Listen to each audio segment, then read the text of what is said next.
Hi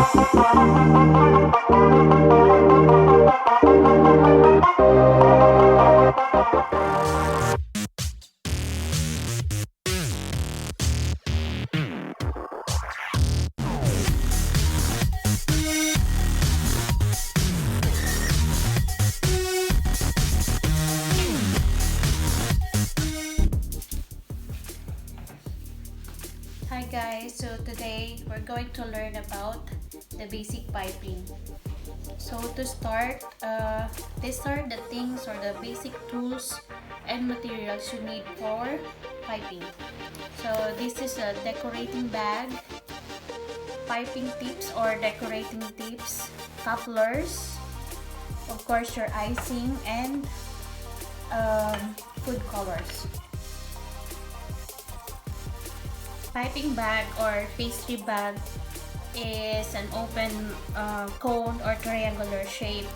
So, ginagamit to, ito yung ginagamit to pipe icing or semi-solid food by pressing them through a narrow opening at the end. So, next is our decorating tips. Decorating tips naman is used to determine the outcome and the shape of your decorations. Anyway, each design pala or each type has a various sizes. So, from small, merong medium hanggang sa itong mga large. So, next is the coupler. Ang coupler naman is used para madali kang magpalit ng design sa isang pastry bag. Halimbawa, you're going to use two different design using the same color sa piping bag mo. So, you just need to use this coupler. So, later, i-demo ko how to use this one. And next, of course, your icing. So, i-demo ko rin how to color your icing. Anyway pala, this is called the flower nails. So, alam mo yung mga rose buttercream or yung mga ibang designs ng flowers, ito yung ginagamit. And this specialty tips also, ipapakita ko rin mamaya kung paano gamitin. This is used to fill your cupcakes or your eclairs. So, magkukulay na tayo ng ating buttercream. This time, I'm going to use the gel food coloring.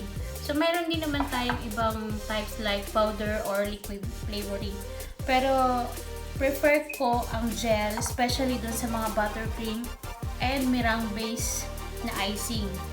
So, pag gagamitin mo to, medyo mas liquid kasi siya compared dito sa gel. So, at a time lang. Kasi pwede mo naman siyang i-adjust pag sakaling kulang pa siya sa color. Kaysa mas marami ka nang ilagay, and then, pag masyadong dark,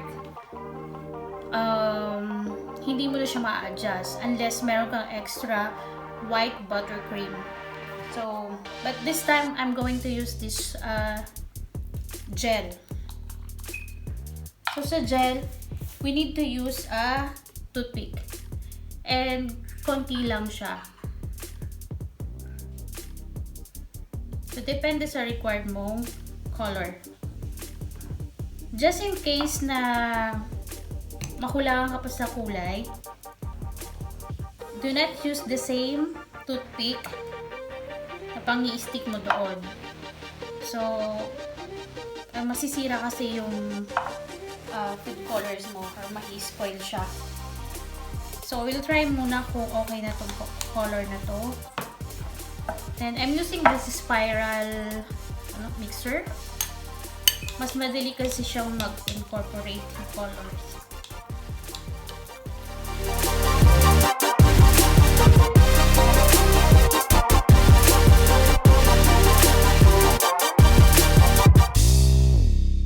So next, papakita ko how to use your piping bag with or without using the coupler.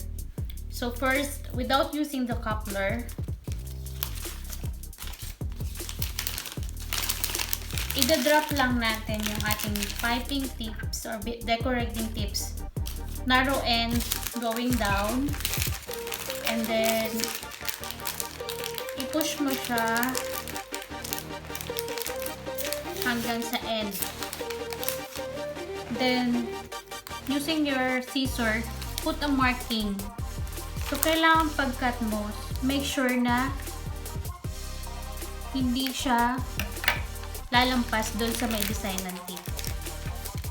So, once nagkaroon ka na ng markings, cut mo lang siya.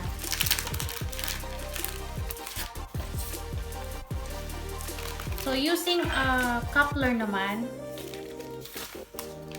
same ng paglagay mo ng decorating tip, but this time, yung coupler mo na. So, kailangan i-remove mo yung ring sa kanyang base. And then, yung base, papasok mo siya sa piping bag. Narrow and curve. So, eto naman, once na na-push mo na siya sa dulo,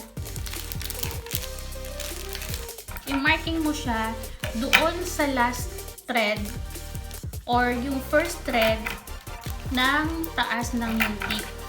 So, halimbawa, ito yung last thread niya or the nearest thread doon sa tip.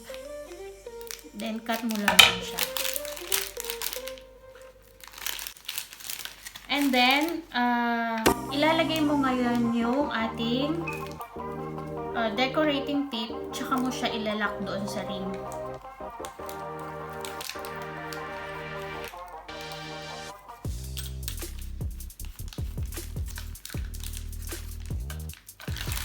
So, ayan. Ready na ang ating piping bags using a coupler and then yung walang coupler. So, next naman is yung paglalagay ng ating icing sa ating piping bag.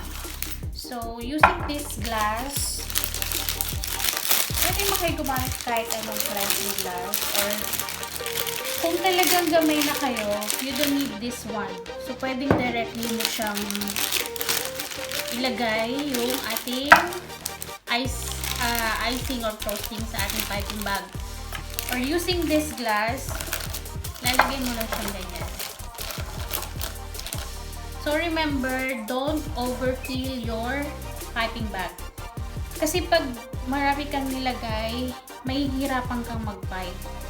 Dapat yung easy lang sa grip mo.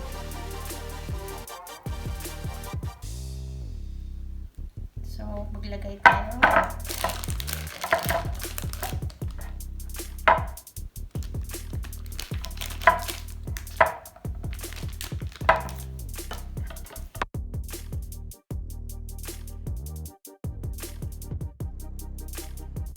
So, bago mo siya i-pipe sa cupcakes or sa cake, make sure na walang air or bubbles doon. So, gagawin mo yun by pressing the icing hanggang sa dulo.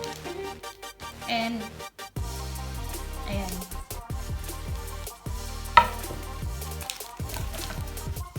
So, ayan guys. Ngayon, magpa-practice tayo mag-pipe ng icing.